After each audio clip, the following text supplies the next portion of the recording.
बहू बनी ड्राइवर। मंजित की शादी रोहन से होती है। रोहन को नशे की बुरी लत लगी होती है। एक दिन, अरे माँ, मेरा एक साइड का शरीर काम नहीं कर रहा है। मैं आज खेतों में कैसे जाऊंगा? अरे बेटा, ऐसा ना बोल। तेरे पापा के जाने के बाद से तू ही घर चलाने का सहारा है।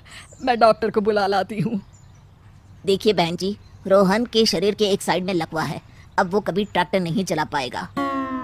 घर में मनहूसियत का माहौल हो जाता है। लीजिए माँ जी, रोटी खा लीजिए। अरे बेटा, मुझे तो भविष्य की चिंता हो रही है। मेरा एक ही बेटा है और वो भी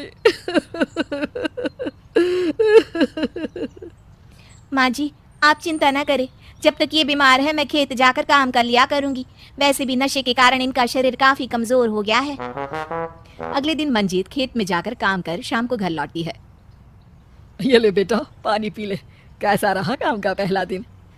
माँ जी, काम तो ठीक है, लेकिन मैं अगर ट्रैक्टर चलाना सीख लूँ ना तो काम और भी आसान हो जाएगा। अरे बेटा, दुनिया क्या कहेगी कि औरत होकर ट्रैक्टर चला रही है।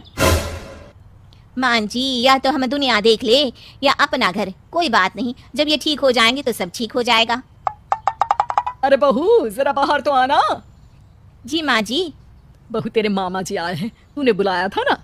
हाँ माँ जी, वो मामा जी ना आज से मुझे ट्रैक्टर चलाना सीख। मंजित मामा से ट्रैक्टर चलाना सीखती है। वो मन लगाकर खेतों में काम करती है। और एक दिन, माँ जी, पता है इस बार पूरे गांव में सबसे ज्यादा फसल का उत्पादन हमारे खेतों में हुआ है। इस साल तो खूब पैसे आएंगे। हाँ। सास खुश नहीं होती है। वो चुपचाप वहाँ से जाने लगती है। तभी मंजित उसे रोक लेती है। क्या हुआ माँ जी, आपको खुशी नहीं हुई? बेटा, आज डॉक्टर साहब बोल रहे थे कि रोहन के ठीक होने के लिए 5 लाख रुपए की जरूरत है। समझ नहीं आ रहा क्या करूं। मंजित शांत हो जाती है। अगले दिन सास मंजित के पास आती है। बेटा, ये मेरे गहने हैं। इसे अपने गहनों के साथ जोड़कर सुनार को दिया। जितने पैसे हो ले आ, डॉक्टर को आज ही देने हैं। मंजित अपने गहने और सास के गहनों को लेकर दुकान में बेचकर पैसे लेकर घर आ जाती है। माँ जी, सिर्फ 3 लाख रुपए का ही इंतजाम हो पाया है। बाकी के पैसे कैसे आएंगे? बेटा, अब तो एक ही चारा है, हमें जमीन भी बेचनी पड़ेगी। माँ, खेत बेच देंगे तो खाएंगे क्या? अरे बेटा, कोई दूसरा चारा भी तो नहीं है। रोहन ठीक हो जाए तो वो मेहनत करके इससे भी बड़ी जमीन ले लेगा। सास बहू मिलकर खेत भी बेच देते हैं। अब पूरे पैसे लेकर सास डॉक्टर के पास जाती है। डॉक्टर साहब, ये लीजिए सारे पैसे। बस किसी तरह मेरे बेटे को ठीक कर दीजिए। आपका बेटा ठीक तो हो जाएगा, लेकिन 6 महीने का समय लगेगा। सास बहू सोच में पड़ जाते हैं कि अब तो कोई जरिया भी नहीं रहा जहाँ से उन लोगों को कमाई हो। अब कमाएंगे नहीं तो खाएंगे क्या? माँ जी, मेरे माता पिता ने लड़की होने के कारण मुझे ज्यादा पढ़ाया लिखाया नहीं, लेकिन ट्रैक्टर चलाना सीख कर मैं कुछ काम करने के लायक तो हो ही गई हूँ। अरे बेटा, ट्रैक्टर अब कहाँ चलाएगी? खेत तो बिक गए हैं। माँ जी, मैं किसी और के खेतों में दिहाड़ी में काम कर लूंगी, कुछ तो पैसे आएंगे ही ना। ये कहकर मंजित काम करना शुरू कर देती है।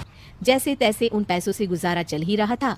माँ जी, पास के अस्पताल से मुझे नौकरी के लिए ऑफर आया है। पैसे भी ये 4 गुना ज्यादा मिलेंगे और अब खाने पीने दवाई के साथ हम कुछ पैसे भविष्य के लिए भी जोड़ पाएंगे। लेकिन काम क्या है बहू? माँ जी, मुझे अस्पताल की एम्बुलेंस चलानी है। अरे, तू तो मेरी बहू नहीं, बेटा है बेटा। जरूर जा बेटा।